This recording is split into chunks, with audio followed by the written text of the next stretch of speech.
Hello world, Shelly here, and as we're getting into the best of 2019 season, I think I would like to kick things off with my recommendations for 7 brands that I think you should try in 2020.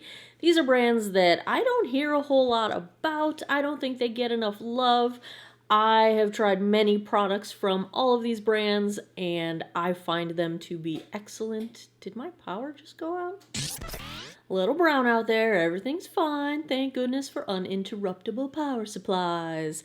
So yeah, these are all brands I'm thoroughly enjoying. I've tried many products from each. I highly recommend them. And let's get into this. I'm going to start with a recommendation that came from you guys. I think it was an Instagram message actually. The nail polish brand ILNP.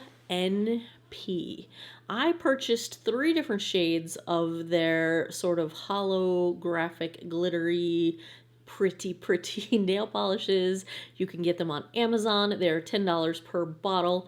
And these are my all-time new absolute favorite nail polishes of life. Of course, I'm not wearing any nail polish today.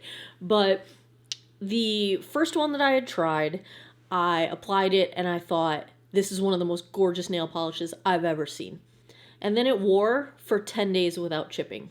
And all I did was 2 coats of polish and my cheap little Sally Hansen Insta Dry top coat.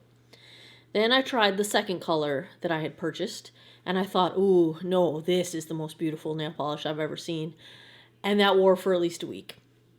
Then I tried the third one, and I thought, no, this is the most beautiful nail polish I've ever seen. They're gorgeous. I ordered 3 more shades that are coming for Christmas. I've got a green one coming. I cannot wait. This shade here I've got off the grid. This shade is Maiden Lane, and the other one is already in my other room, and so I did not get it. But the thing is, they're glitter polishes that the glitter is so fine you don't feel any coarseness whatsoever. No texture at all. Your polish is perfectly smooth, because when I feel texture on my polish, I tend to pick at it, and that's not good. So perfectly smooth, and when the light reflects off of these, it is unlike it's like micro glitters that have so much shimmer to them that they're just amazing. If you follow me on Instagram, you will have seen in my stories multiple times, well, every shade that I've applied so far, my 3 different ones I've purchased, I have shown what they look like in the light with my nails when I've finished them. So follow me on Insta if you don't already. These are amazing. I get them on Amazon, and thank you for the recommendation, because they are my new favorites of life. My previous favorite nail polish was the Sally Hansen gel line. You know, the gel that's not really gel. You don't have to cure it with light or anything. I just saw in CVS, though, Sally Hansen now makes a light with a gel formula that is cured by light, and I did not buy it because it was like $60, and I figured I could get it cheaper elsewhere. But that's out there, but you're going to have a hard time getting me away from these. These are amazing. So ILNP, that is recommendation number 1, boutique nail polish. Recommendation number 2 also has a CVS tie-in to the story here. Karity, with a K. As you've seen in recent videos, Come As You Are from Karity, this palette, I noticed that in my CVS you can now buy some Karity products. So bravo to Karity for getting into CVS. This palette is one of my, just so my jam. I've been wearing it constantly. Has a nice mirror on the inside.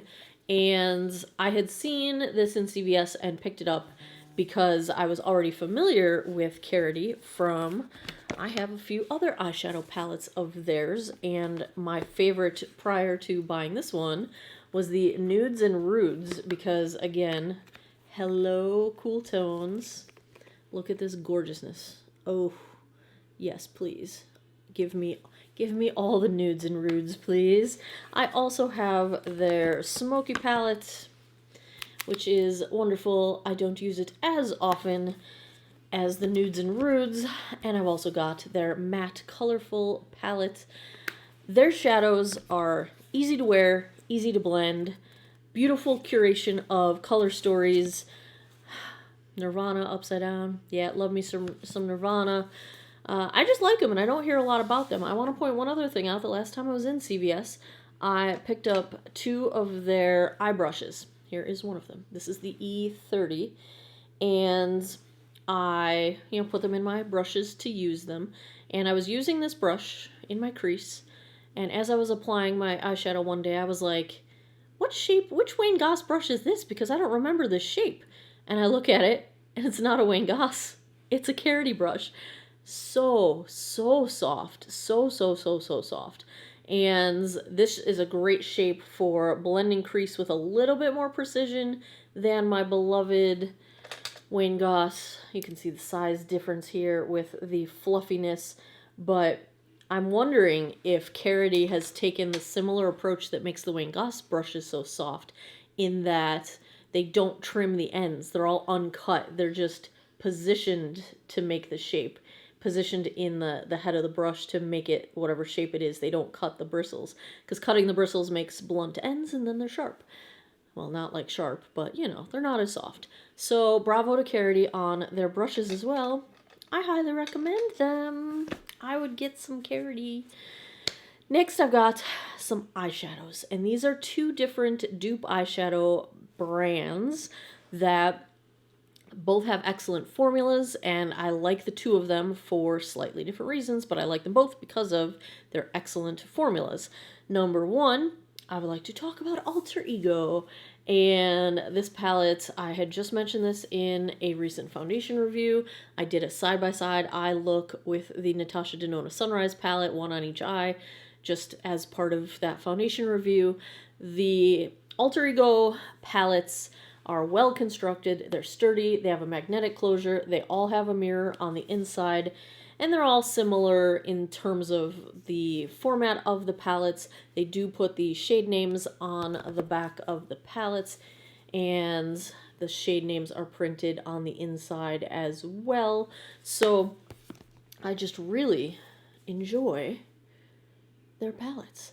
I think they're well constructed, well done, and a fantastic value in terms of what you get for the money. And they travel well. They're nice small size, nice form factor, and I have no problem recommending these to you guys. I think they're fantastic formulas. Bravo, Alter Ego, you've put out some bomb eyeshadow palettes. The other dupe brand that I enjoy is CColor Cosmetics, and they do, dupe palettes as well, but they're also attempting to dupe out the packaging styles of the high-end version. So like, this is the Anastasia Beverly Hills Sultry, this is the CColor Feverish, and if I open them both up, you can see what we've got going on. So they even line them up in the same order. That's one thing with the Alter Ego palettes. They do not put the shadows in the same order as the one that they're sort of mimicking, and it confuses me sometimes when I'm comparing them side by side. But the CColor Cosmetics, they do keep them in the same format and similar packaging as well. Here's another example of theirs, the Natasha Denona Safari palette, and if you've never seen the inside, it is like, they've got like sort of a plastic outer ring around each shadow, and if you look at the CColor version, they also have that plastic around each shadow. So there's an attempt to dupe out the style of the packaging as well. The eyeshadow formula, again, creamy buttery shimmers, very easy to blend, mattes. The other thing I like about CColor is that they will also dupe out some of the indie brands and the influencer brands.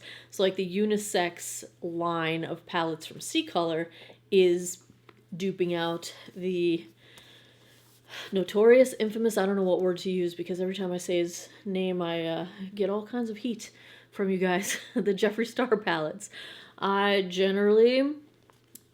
don't buy a lot of Jeffree Star. I did buy the Alien palette because I couldn't help it because it's aliens. But I haven't bought a whole lot from Jeffree Star in a very long time. If you guys request something that I review, I will buy something if I get enough requests, like his concealer, which was terrible on me. But they dupe out, they also, Laura Lee's palettes they have duped out. So CColor will dupe out some of the indie brands as well, and I like to see that. But they also dupe out major brands, like this is the the dupe out of the Too Faced that has all the puppies on it. I can't think of the name of it. But they try to dupe out sort of the packaging as well. Excellent formulas, love them, good stuff. Next, I'm going to talk about a brand I'm sure you've all heard of, CoverGirl, major brand, but I'm going to recommend that if you haven't tried them in a while, at least not in the past year, you need to pick up some new CoverGirl, because since they have rebranded and gone cruelty-free, every single product I have tried, and I have tried a full face of their new products, everything from foundation through their eyeshadows, everything I've tried, I hands down love. They're my favorite inexpensive brand. They've knocked it out of the park. For me to buy drugstore eyeshadows just really doesn't happen, because I'm very picky about my eyeshadows. Their palettes have been phenomenally good, and everything they've done since they rebranded and went cruelty-free has been phenomenally good.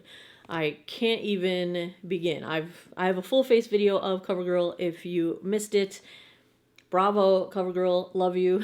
Love everything you're doing right now. Let's talk skincare real quick. I don't have anything in front of me from them. Good molecules. I've tried some of their skincare recently. You know that they are my favorite inexpensive cleansing balm. I find that they're reasonably priced, and if you are into the DIY skincare where you choose your products based on active ingredients and kind of come up with your own formulation of which serums you plan to do day and night based on those actives, it is an inexpensive way to put together a very effective skincare routine. They have clean packaging, clean ingredients. They're a very straightforward, transparent kind of a company, and you can get them at Beautylish. And I love everything I've tried so far. I've tried probably 6 or 7 different serums at this point. Oh, I do have something I can show you because it's more makeup related. It is the silicone-free priming moisturizer. If you've caught any of my recent foundation reviews, this has been my go-to lately. I have been using this one. It has a plant-based silicone replacement, sort of something that acts similar. Wow, I can't talk. Acts similar to silicone, but is not silicone. So if you're looking for something like that, I like it. Every single thing I've tried, I'm impressed, and that's kind of what this video is about. Things that I have not found a dud in their lines, and they impress me every time I use them. Last up, I'm going to throw Curology in there. I'm a couple months into my skincare routine since starting Curology. They are the makers of the Super Bottle. It is prescription skincare, so it is only available in certain states in the United States. So you do have to abide by where it is available, but you get a dedicated skincare provider that you can contact with questions and speak to at any time online. You get prescription skincare based on your individual needs. You can work with your provider with figuring out that formulation and tweaking it to match what your skin is doing at the time. I thoroughly enjoy it. The package that comes with the cleanser and the moisturizer is a $30 a month or $60 every 2 months for that supply. This is how I get my tretinoin. Right there.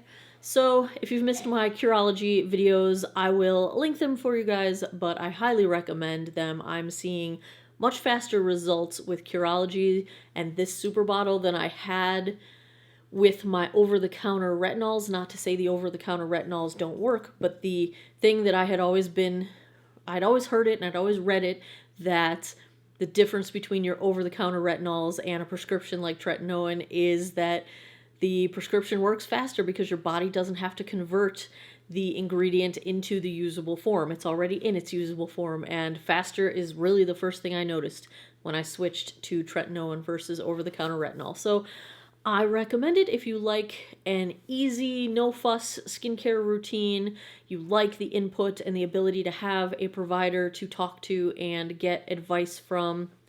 I'm thoroughly enjoying it, and I'm seeing good results. So there's my take on 7 brands that I don't think get talked about quite enough, and I think are worth your time checking out in 2020. Or hey, check them out in 2019. We still have a little bit of time left. There you have it. If you enjoy these kinds of like best of lists, let me know. Give me a thumbs up down below. Please subscribe if you haven't already. I post new videos every Monday, Wednesday, Friday, 9 p.m. Eastern Time. And as always, thanks a lot for taking some time out of your day to geek out over makeup with me. I appreciate it, and I hope you guys all have an awesome day or night wherever you are in the world. Take care of each other. Bye-bye.